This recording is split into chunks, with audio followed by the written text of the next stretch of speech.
Tenía 10 años cuando mi mamá trajo por primera vez a ese hombre a casa. Se llamaba Sergio, y si hay algo que aún me sorprende, es como el infierno a veces llega disfrazado de buena presencia, de risas fingidas y olor a loción cara. Ella lo conoció en el trabajo. Era gerente en una bodega mayorista donde mi mamá, Adriana, llevaba apenas 3 semanas. Me acuerdo porque yo la ayudé a planchar su ropa para la entrevista. Estaba nerviosa, hacía tiempo que no salía de casa con ropa que no tuviera manchas de Cloralex. Sergio parecía el tipo ideal. Educado, carismático, me trajo unos chocolates en su primera visita, me preguntó qué dibujos me gustaban, incluso dijo que las niñas como yo necesitaban un papá de verdad. A mamá le brillaron los ojos cuando dijo eso. A mí me pareció raro. ¿Cómo puede alguien querer tanto a alguien que acaba de conocer? Al principio todo fue suave, como cuando el agua sube en una bañera y tú no notas que te está cubriendo los hombros. Sergio empezó a venir más seguido. Luego ya no era visita, ya vivía ahí. Y entonces empezó el cambio. Primero fue la abuela. Mi mamá dejó de llamarla todos los días. Decía que ya era hora de tener nuestra propia vida. Después fueron las tías, que ya no venían porque no querían meterse. De pronto, todo lo que antes nos daba identidad, la familia, las tradiciones, hasta las películas de domingo, desapareció. Una vez, Sergio rompió sin querer, eso dijo, un portarretratos donde estaba mi papá biológico. Ni siquiera me pidió perdón. Mi mamá solo lo recogió en silencio. Yo intenté pegarlo con cinta. Él lo tiró a la basura al día siguiente. No necesitas recuerdos muertos, niña, dijo, sin mirarme. Una noche, lo escuché discutir con mi mamá en la cocina. No alcancé a oír todo, pero algo me dijo que era por mí. Me acerqué despacio. Oí como decía, esa niña lo único que hace es interponerse. ¿Hasta cuándo vas a cargarla? Y ahí fue. Ese fue el momento exacto. El instante que no se borra. Salí de la sombra del pasillo y dije con la voz más firme que una niña puede reunir, no soy una carga. Sergio me volteó a ver. En sus ojos no había enojo. Había algo peor, desprecio. Ojalá nunca hubieras nacido, soltó. Así. Con total naturalidad. Como quien lanza una bolsa de basura por la ventana. Miré a mi madre. Esperé. Esperé que dijera algo. Que gritara, que me abrazara. Que le dijera que no se atreviera. Pero no dijo nada. Solo bajó la mirada. Y ahí supe que algo se había roto. Después de aquella noche, algo cambió en mí. No sabía explicarlo a los 10 años, pero lo sentía como si me hubiera encogido. Como si ya no tuviera derecho a ocupar espacio en mi propia casa. Lo peor no fue lo que dijo Sergio. Lo peor fue lo que no dijo mi mamá. Durante días caminé como con miedo a hacer ruido. Me empecé a levantar más temprano para que nadie notara si mi uniforme estaba mal planchado o si me faltaba una libreta. No quería darle a Sergio un solo motivo para mirarme así de nuevo. Mamá, por su parte, fingía que todo estaba normal. Pero sus ojos se movían distinto. Ya no me miraban con ternura, sino con tensión. Como si yo fuera una variable difícil de resolver. Una tarde, mientras hacía tarea en la mesa, Sergio llegó con 2 bolsas del súper. Puso carne, pan, cosas que no solíamos comprar. Mamá se acercó a ayudarlo. Yo los observaba desde el cuaderno, fingiendo leer. ¿Y eso? Preguntó ella con una sonrisa. Hice unas cuentas. Si dejas de mandar dinero a tu mamá, alcanza para darnos mejor vida. Mi mamá dudó unos segundos. Se la notó incómoda. Pero luego asintió. Sí, tienes razón, mi mamá ya debería poder sola. Me tragó un nudo en la garganta. Mi abuela siempre nos mandaba sobres con 200 pesos, galletas, hasta lana para tejer. Y ahora éramos nosotros quienes íbamos a dejarla sola. Esa noche cenamos hamburguesas. Sergio me miró y dijo, ¿qué opinas, princesa? Mejor que tus sopas de sobre, ¿eh? Reí por compromiso. Por miedo. Mamá lo notó. No hizo nada. Poco a poco, el departamento se fue llenando de cosas de él y vaciándose de las nuestras. Mis dibujos desaparecieron del refri. Las fotos con mis primos fueron reemplazadas por frases tipo la familia se elige y portarretratos de ellos dos en restaurantes. Mi cuarto, que siempre fue mi santuario, empezó a sentirse invadido. Sergio entraba sin tocar. Una vez me revisó la mochila. ¿Qué haces?, le pregunté, sorprendida. Tú cállate. Estoy viendo si no estás metida en cosas raras. Se llevó un cuaderno. Mamá estaba en la sala. Lo vio. No dijo nada. Una mañana, mi maestra me pidió que llevara una cartulina firmada por mi madre. Al volver a casa se lo pedí. Sergio, desde la cocina, gritó, ¿y por qué no se la firma su papito ausente? Mi mamá solo suspiró. Firmó la cartulina con una letra apurada, como si le costara darme legitimidad, como si ser mi madre también le pesara. A veces pensaba en hablar con alguien. Con mi tía Leti, tal vez. O mi abuela. Pero cuando lo sugería, mamá decía, no hay que andar ventilando cosas. Además, tú también provocas. ¿Provoco qué? ¿Que me odie? ¿Que me revise las cosas? ¿Que tú me olvides? Una tarde escuché a Sergio decir por teléfono, no, si ya casi la mandamos con el don ese, el papá biológico. Que se haga cargo, ya estuvo. Me encerré en el baño. Me metí bajo la regadera con agua helada. No lloré. Me senté en el piso, escuché el agua caer y pensé que, si me quedaba quieta el tiempo suficiente, tal vez desaparecería. Esa semana no comí en casa. Fui al colegio sin lonchera. Mi mamá ni preguntó. Empecé a vender pulseras de hilo en la entrada de la secundaria. Una señora me preguntó si necesitaba ayuda. Me sonrojé. Le dije que no a los 11 años, ya sabía que era mejor no deberle nada a nadie. Una noche escuché a mi mamá llorar. Pensé que, al fin, había reaccionado. Me acerqué con sigilo. Es que no sé cómo lidiar con ella, Sergio. Me pone entre la espada y la pared. Pues elige. Porque si sigue aquí, me voy. Silencio. Mi madre no lloró más. Y yo tampoco, porque desde ese momento, entendí que ella ya había elegido. A los 12 empecé a hablar menos. No porque no tuviera que decir, sino porque sabía que nadie escuchaba. Me volvía invisible cuando abría la boca. Sergio ya no fingía quererme. Había dejado atrás la cortesía inicial. Ahora me hablaba como si fuera una intrusa que toleraban por lástima. A veces incluso me dejaba afuera del departamento si llegaba tarde de la escuela. Me quedaba sentada en las escaleras del edificio hasta que mi mamá regresaba del trabajo.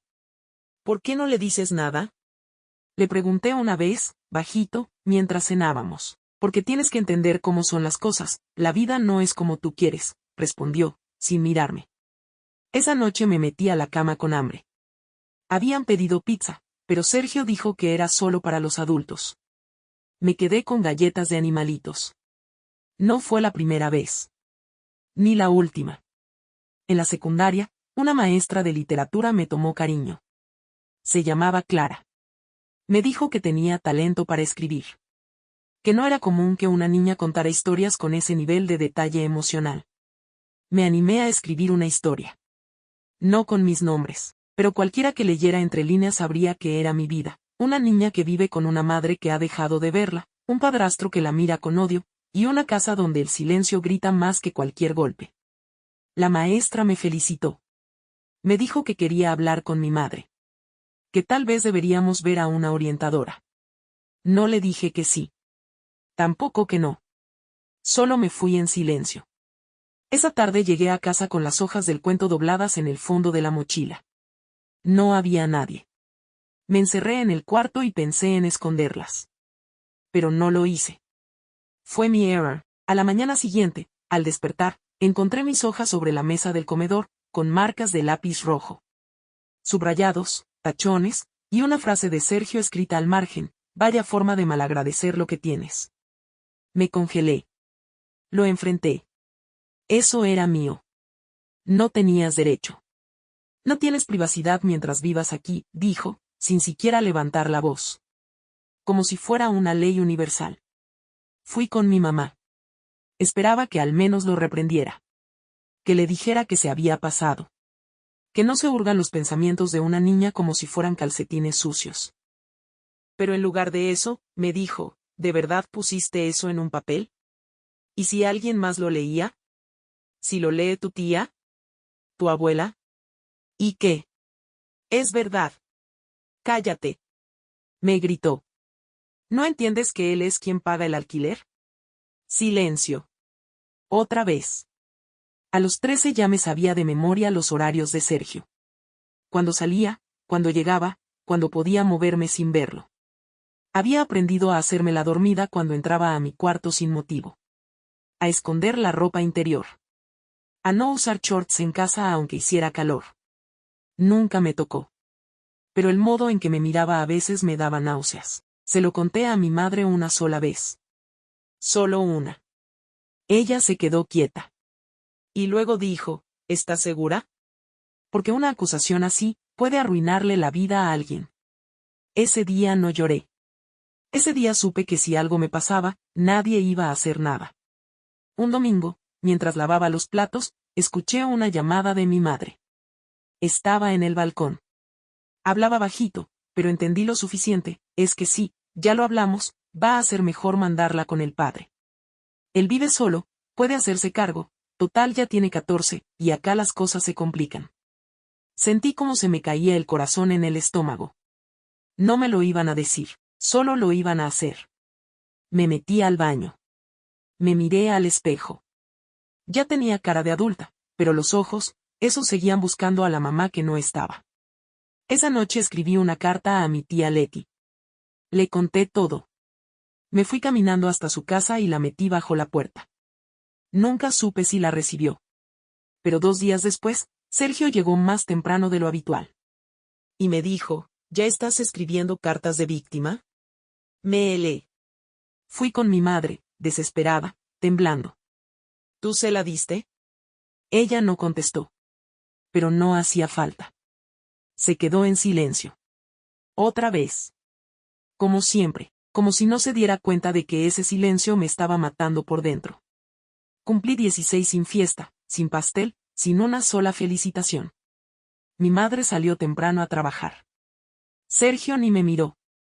El desayuno fue una rebanada de pan duro y un sobre de café instantáneo. Ni un feliz cumpleaños, ni una mueca. Solo silencio. Me fui a la escuela como cualquier otro día. Fingí que no me importaba. Pero cuando mi mejor amiga me abrazó con un felices 16, hermosa, me quebré. Lloré en el baño durante el receso. No por tristeza. Por rabia, porque la gente que menos me debía me daba más que la que tenía mi sangre. Esa noche, ya no tenía dudas, yo me iba. No tenía a dónde. No tenía dinero. Pero tenía dignidad, y eso me lo estaban quitando cada día. Volví a casa más temprano de lo normal. Sergio estaba tirado en el sillón viendo televisión. Había botellas vacías en la mesa. Olía a alcohol rancio. ¿Qué haces aquí tan pronto? Preguntó, sin quitar la vista del televisor. Vine por mis cosas, respondí. ¿Te vas a vivir con el noviecito? No tengo novio. Mejor. A ver si así por fin dejas de darle problemas a tu madre. Me ignoró el resto del tiempo. Entré a mi cuarto y empecé a empacar. Una mochila, algo de ropa, los cuadernos. Quise llevarme una foto con mi abuela, pero ya no estaba. Seguramente la habían tirado. Estaba doblando mi sudadera favorita cuando mamá entró. ¿Qué haces? Me voy. ¿A dónde? No sé. ¿A dónde no me odien? Ella me miró como si estuviera exagerando. Como si llevar 6 años siendo ignorada, minimizada y espiada fuera algo que podía resolverse con una charla y una taza de té. Estás actuando como una niña. Soy una niña. Pero tú dejaste de verme como una hace mucho. Silencio. Me paré frente a ella con la mochila colgada. Esperaba, aún en ese momento, que dijera algo. Que se quebrara. Que soltara un no te vayas, por favor. Pero no. Lo que dijo fue peor. Si te vas, ya no regreses. Aquí se queda quien respeta a mi pareja. Respeta a tu pareja. No quien ama a su madre. No quien valora esta familia. Solo eso, respeta a mi pareja. Bajé las escaleras sin mirar atrás. Cada paso pesaba más. Me dolía todo, el cuello, el estómago, la cabeza. Pero no me detuve. Dormí esa noche en una azotea. Un amigo de la escuela me prestó su casa, pero su mamá no sabía, así que me quedé arriba, entre tendederos. Hacía frío. Me cubrí con mi sudadera, la misma que casi olvido. Miré las estrellas. Pensé que así se sentía la orfandad real, no que tu madre esté muerta, sino que elija no salvarte cuando te estás hundiendo. Al día siguiente, fui a casa de mi tía Leti. Le conté todo. Ella me creyó. Me abrió la puerta sin condiciones. Me dijo que ya sospechaba, pero no quería meterse. Eso me dolió más. ¿Por qué todos sabían algo y nadie hacía nada? Pasé meses ahí, me sentía culpable por estar mejor sin mi mamá. Por poder dormir sin miedo. Por tener a alguien que me preguntara si ya comí. Pero con el tiempo entendí, no es mi culpa que me fuera. Es su culpa que no me detuviera. Un día recibí una llamada de un número desconocido. No contesté. Después, un mensaje: estoy confundida. Te amo. No sé por qué hiciste esto. No entiendo nada. Me reí. Por primera vez en meses, me reí. Porque ella sabía perfectamente por qué me fui. Solo no quería cargar con el peso de aceptarlo. Mi tía Leti me recibió con los brazos abiertos, pero no con espacio. Vivía en un pequeño departamento con su esposo y 2 hijos. Me ofreció el sofá y un cajón en su armario. Fue suficiente. Dormía entre mochilas escolares y cobijas con olor a loción masculina, pero dormía en paz. Los primeros días fueron raros. Me costaba aceptar que alguien me preguntara si quería cenar. Que me dejaran la toalla seca o que apagaran la luz por mí. Me sentía culpable por existir, como si estorbara.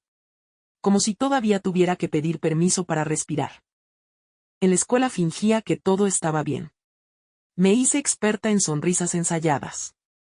Solo una amiga, Vane, sabía la verdad. Me pasaba lonche cuando no alcanzaba.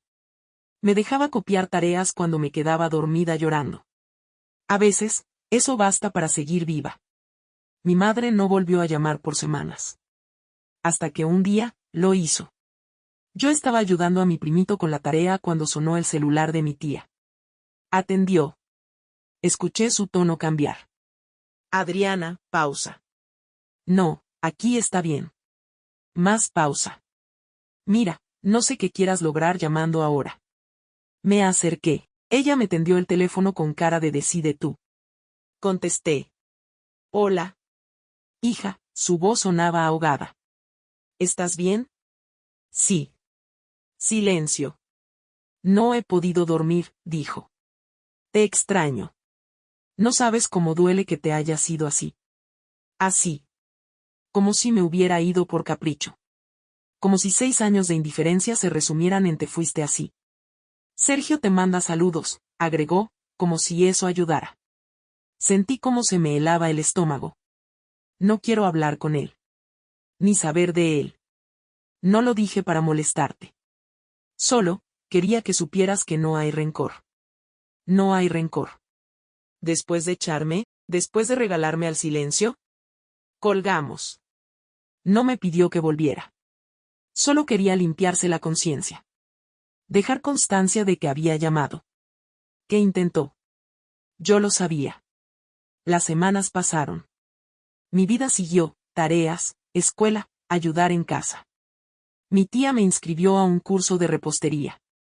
Era mi forma de contribuir. Horneaba panqués que luego ella vendía en la oficina. Me volví útil. Eso me hacía sentir viva. Una tarde, recibí una nota de voz. Era ella. Hija, solo quería decirte que Sergio se fue de viaje. No dijo a dónde. No me contesta. No tengo con quién hablar. Me siento sola, te necesito. La escuché 3 veces. No por preocupación. Por rabia. Porque en ningún momento dijo me equivoqué. Ni lo lamento. Ni lo vi todo demasiado tarde. Solo dijo, te necesito. No respondí. Esa misma noche, recibí otra nota. Más llorosa. Más caótica. No tienes idea de lo que es vivir sin amor. De lo que duele que te ignoren, que te traten como si no importaras, Sollozos. Solo quiero que me perdones. Tuve que reprimir la risa. ¿Ahora entiende lo que es eso? ¿Ahora sabe lo que duele? Me acosté mirando el techo. El ventilador hacía un chirrido cada 5 segundos. No dormí. Me quedé pensando que a veces, el karma no llega en forma de tragedia, sino en forma de soledad. 2 días después, Sergio regresó. O eso me dijo mi tía, que habló con una prima. Él volvió, pero con otra mujer. Más joven. Con un hijo de 5 años. Mi madre, según contaron, lo descubrió por accidente en una tienda. La nueva mujer del brazo. Y él solo le dijo, ya no me molestes. Esto es lo que quiero ahora. Mi mamá volvió a llamarme. No me queda nadie. Tú eres todo lo que tengo. Quise gritarle, y tú me dejaste cuando yo no tenía a nadie. Pero no lo hice. Solo colgué. Porque a veces, el mayor castigo es no contestar cuando quien te hirió por fin necesita que lo salves. Mi primer Navidad fuera de casa fue rara. No triste. Rara. En la cena con mi tía Leti, me dieron regalos modestos, una libreta bonita, calcetas térmicas, un pastel hecho en casa. Nadie peleó. Nadie gritó. Nadie ignoró mi existencia. Y sin embargo, me pasé la noche entera pensando en una mujer que no me había felicitado. Esa fue la primera vez que entendí que hay ausencias que duelen, incluso cuando tú misma las provocaste por sobrevivencia. Pasaron 2 años. 2. Sin cumpleaños. Sin abrazos. Sin llamadas que no fueran de emergencia emocional por parte de ella. Yo seguía en casa de mi tía, que ahora me consideraba una más de sus hijos. Me había metido a trabajar medio tiempo en una cafetería, hacía pasteles los fines de semana y ya estaba por terminar la prepa.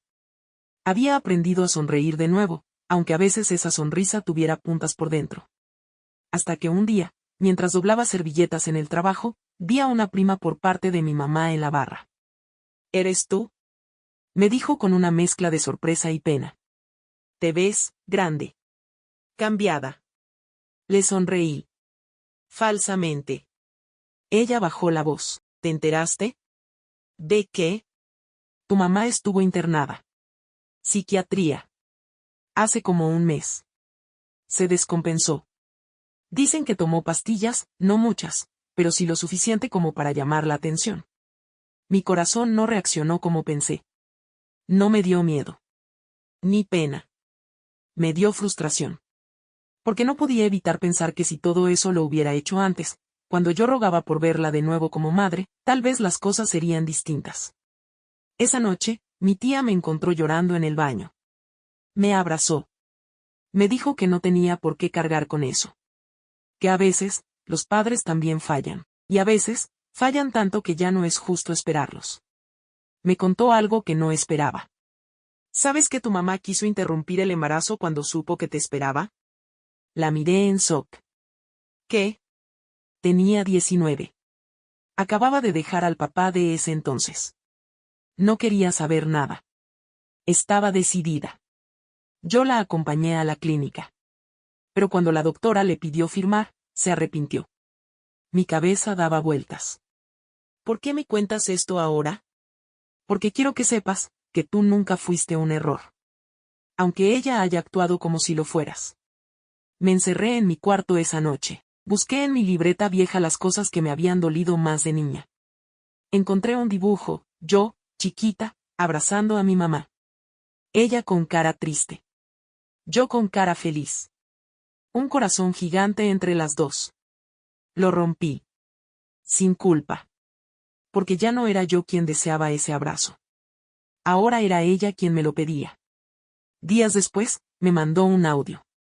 Esta vez no lloraba. Hablaba lento. Con voz cansada. Sé que me odias.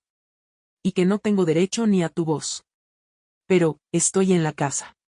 Sola. Sergio se llevó todo. Hasta la estufa. Literal. Me dejó sin gas, sin plata, sin muebles. ¿Sabes qué es lo más triste? Que me dejó también sin ti. Y eso sí lo había perdido yo solita. Hubo una pausa. No quiero que me salves. Solo quiero que sepas, que sí me duele. Por primera vez en años, respondí. Solo 2 palabras, lo sé. Ni un perdón. Ni una promesa. Ni una disculpa masticada. Solo lo sé. Porque aunque dolía, ya no podía fingir que ella no era parte de mí, pero tampoco podía fingir que alguna vez lo hizo bien. Ese diciembre recibí una carta por correo. Era de ella. La leí una sola vez. Contaba cómo la habían corrido del trabajo. Cómo Sergio había vaciado las cuentas. Cómo sus hermanas no querían saber nada. Cómo tenía frío. Cómo soñaba con verme de nuevo. En la última línea decía, me equivoqué contigo. Elegí a un hombre, cuando ya tenía a quien más me necesitaba. No lloré. Solo pensé que, aunque una disculpa llegue tarde, a veces es lo único que alguien tiene para ofrecer. Y a veces, eso no alcanza. Los meses siguientes fueron una mezcla de avances personales y llamadas no contestadas. Yo trabajaba, estudiaba, salía con amigas. Mi vida ya no giraba en torno a sobrevivir emocionalmente. Pero cada tanto, ahí estaba ella, un número desconocido, una carta sin remitente, una cuenta falsa de Facebook con un mensaje de te extraño, hija. Mi tía Leti me decía que era normal. Que las madres a veces tardan en entender lo que hacen mal. Pero yo ya no tenía energía para ser su terapeuta. Mucho menos su redención. Hasta que un día, la bomba cayó. Estaba en una reunión familiar por el cumpleaños de mi primo. Tortas, gelatina tricolor, niños corriendo. Nada especial. Hasta que la tía Amalia, que apenas si me hablaba, me dijo, oye, ¿puedo preguntarte algo sin que te enojes? Depende, respondí, medio en broma. ¿Es cierto que tú te fuiste de la casa porque no querías seguir reglas? La miré. ¿Quién te dijo eso? Tu mamá dijo que eras rebelde, que no querías estudiar, que salías mucho. Que hasta intentaste golpear a su pareja, que por eso se sintió obligada a pedirte que te fueras. Me reí. Pero no de chiste. Me reí de furia. Volví a casa de mi tía y le conté. Ella ya sospechaba algo así. Pero ese mismo día, decidí hacer lo que no había hecho en años. Fui a ver a mi madre. Llegué a su casa. Toc, toc. Ella abrió y casi se desmaya al verme. Pensé que era mentira, susurró. Tenemos que hablar. Entré. La casa parecía vacía. Literal. Solo una mesa de plástico, una silla vieja, y una cobija arrugada en el suelo. ¿Así te dejó? Pregunté sin sarcasmo. Asintió. ¿Y así estás contándole a la familia que me fui por rebelde? Su rostro cambió. No esperaba que fuera directo. Yo no dije eso, solo conté cómo lo viví yo, se justificó. ¿Cómo lo viviste tú? ¿Como una víctima? ¿Como una mártir? Tú no sabes lo que era vivir con él. Yo sí sé. Porque lo viví también. Pero tú elegiste quedarte. Tú lo defendiste. Ella empezó a llorar. No sabes lo sola que he estado, y no sabes lo sola que me dejaste cuando más te necesitaba. Silencio. Por primera vez, me sentí más adulta que ella. Me levanté. Caminé hacia la puerta. Ella me sujetó del brazo. Por favor, no te vayas otra vez. No me fui. Me echaste. ¿De verdad no puedes perdonarme? La miré a los ojos. Pensé en mis noches en la azotea. En las veces que fingí dormir para evitar que Sergio entrara. En las palabras que ella no dijo cuando más dolían las que él sí decía. No lo sé, dije con voz firme. Pero si algún día lo hago, no será por ti, será por mí. Volví a casa de mi tía. Me metí a bañar. Y en el agua caliente, no lloré. Porque entendí que a veces no necesitamos perdón, necesitamos justicia emocional. Y si mi madre quería limpiar su imagen mintiendo, iba a tener que cargar con el peso de una verdad que yo ya no iba a esconder. 2 semanas después de aquella confrontación en su departamento vacío, mi madre volvió a buscarme. Esta vez no fue con cartas, ni con llamadas. Fue en persona. Tocó la puerta de mi tía a las 9 de la noche. Mi primo fue quien abrió. Yo estaba en pijama, recogiendo los platos. ¿Vienes a decirle otra versión diferente a la familia? Pregunté apenas la vi en el umbral. No, vine porque no tengo a dónde ir. Mi tía salió de la cocina, sorprendida. ¿Estás bien, Adriana? Ella bajó la mirada. Habló con esa voz que yo conocía tan bien, la de víctima entrenada. Estoy sobreviviendo. Volteó a verme. Hija, solo quiero quedarme unos días. No es por molestarte. No voy a interferir en nada. Solo necesito un espacio donde no sienta que valgo menos que una silla rota. La tensión en el ambiente era cortante. Mi tía Leti, con todo su corazón gigante, me miró buscando aprobación. Sabía que no era una decisión suya. ¿Qué opinas tú? Me preguntó directo. Que no, respondí, sin pestañear. Mi madre hizo un gesto dramático. Como si la acabara de empujar al vacío. No puedes hacer ni eso por mí. Yo hice todo por ti. Durante años. No me pidas que ahora cargue con tus ruinas solo porque el hombre al que elegiste te las dejó caer encima. Ella se fue sin hacer más escándalo. Pero dejó su veneno. Días después, mi prima la encontró durmiendo afuera de un Oxxo. Le tomó una foto. Me la mandó. Ahí estaba mi madre, arropada con bolsas negras. Sola. Hundida. Y debajo, un mensaje: tu hija tiene corazón de piedra. Al día siguiente, recibí una llamada anónima. Era ella. ¿Sabes? Dijo con la voz rota. Si algo me pasa, va a ser culpa tuya. Para ti es muy fácil juzgar. Pero tú no sabes lo que es estar completamente sola en el mundo. No tener a nadie. Ni un peso. Ni una cama. Me quedé en silencio. Si mañana me encuentro muerta, dijo, ya llorando, espero que puedas dormir tranquila. Colgó. Mi tía me encontró temblando en el baño. No lloraba. Temblaba. Como si algo dentro de mí se hubiese fracturado.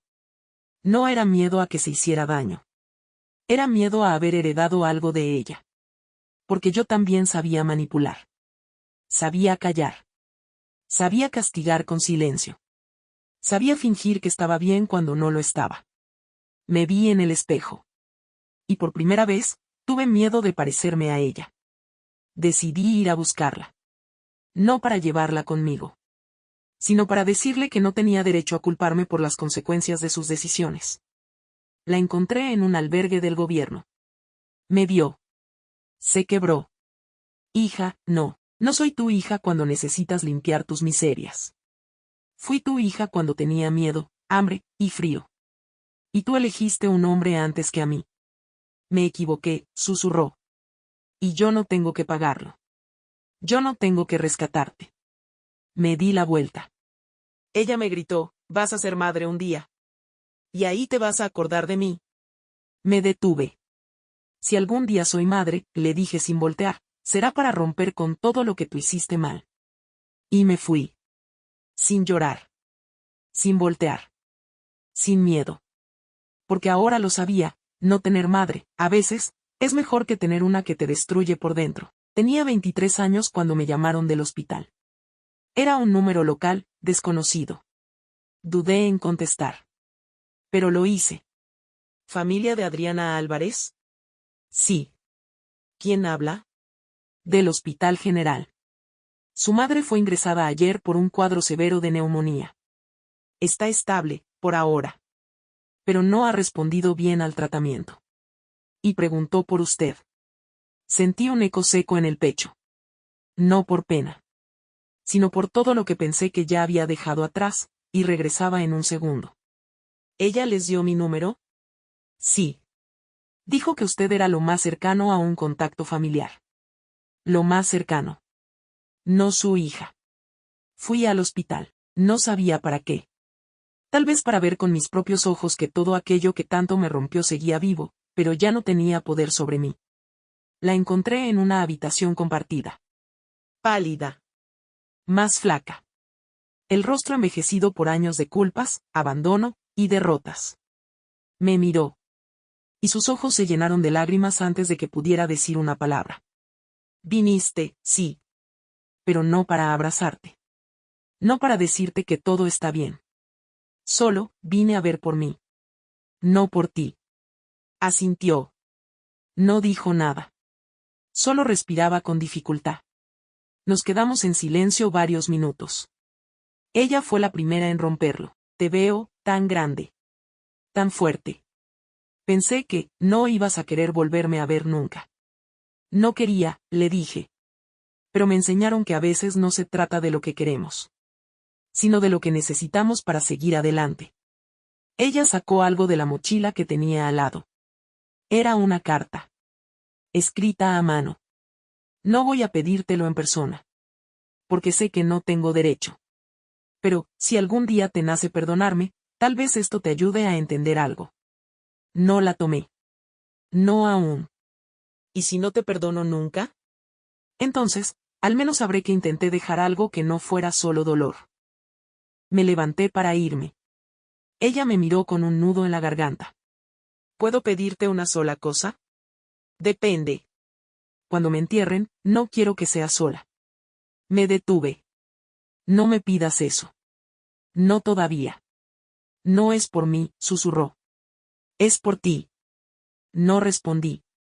Salí del hospital con la carta en la mano. No la abrí. No quería manchar el poco avance que había logrado con tinta vieja. Esa noche, la dejé sobre la mesa. La miré durante horas. Pensé en todo, en el día que me echó, en el frío de la azotea, en su cara rota diciendo vas a ser madre un día, y me di cuenta de que yo ya no quería cargar más con esa historia. Si decidía abrir esa carta, sería para enterrarla después, no para reescribirla. Pasaron 3 días. La carta seguía sobre la mesa, intacta. Me levantaba, la miraba, me decía más tarde, y no lo hacía. Tenía miedo de abrirla y que no dijera nada. O peor, que dijera todo. Finalmente lo hice un martes por la noche. Estaba sola. Silencio total. Solo el crujir del papel al desplegarlo. La letra era temblorosa. A ratos ilegible. Pero decía lo suficiente para dejarme sin aliento. No sé cómo empezar esta carta sin parecer la misma cobarde que siempre fui. Tal vez porque lo fui. Siempre supe que no era buena madre. Pero una parte de mí pensaba que darte comida, techo y escuela era suficiente. Cuando conocí a Sergio, creí que alguien me estaba eligiendo por primera vez. No como la hija de, no como la madre de, sino como mujer. Y en ese afán de sentirme valiosa, te sacrifiqué. Me detuve. No por shock. Por rabia. Porque por fin lo decía, y ya era demasiado tarde. La primera vez que él te alzó la voz, lo escuché. Y no hice nada. La primera vez que dijiste que te sentías incómoda con él, pensé que exagerabas. No porque no te creyera, sino porque no quería perder lo único que sentía que me sostenía. No sé si lo viste, pero más de una vez lloré en silencio cuando dormías. Porque sabía que te estaba perdiendo. Pero aún así, no fui capaz de detenerme. No por maldad. Por cobardía. Y lo más terrible de todo es que no me arrepentí hasta que me tocó estar del otro lado, mendigando afecto. Rogando atención. Viviendo con alguien que me hizo sentir invisible. Como yo te hice sentir a ti, ahora entiendo que no fue Sergio quien te rompió. Fui yo. Silencio. Seguí leyendo. No te escribo esta carta para que me perdones. Lo hago porque quiero que tengas una verdad, nunca fue tu culpa. No hiciste nada mal. Fuiste una niña buscando amor donde no lo había. Y yo, te hice creer que no lo merecías. Si alguna vez decides ser madre, o no, si algún día llegas a amar como no te amaron, o a cuidar como no te cuidaron. Ojalá nunca olvides que lo más valiente que hiciste fue elegirte a ti misma. Incluso cuando eso significó dejarme atrás. Yo no supe elegirte. Pero tú sí, firmaba con su nombre completo. No con mamá. Como si supiera que ya no le pertenecía ese título. No lloré. Solo sentí como si una venda vieja, sucia y pegada al alma, por fin se despegara. No la perdoné. Pero entendí. Y a veces, entender es más poderoso que absolver. Un mes después, me avisaron que había fallecido. Sola. En una cama de hospital. Sin más visitas que una enfermera que la conocía de vista. Fui a su entierro. No porque quisiera. Sino porque alguien tenía que cerrar el ciclo. No llevé flores. Solo la carta. La doblé, la puse dentro del ataúd, y le susurré algo que nunca le había dicho: gracias, por al menos, al final, decir la verdad. Volví a casa. Tarde, me metí a la cama y dormí como no lo hacía desde niña. No porque todo estuviera bien, sino porque por fin, ya no estaba esperando que lo estuviera.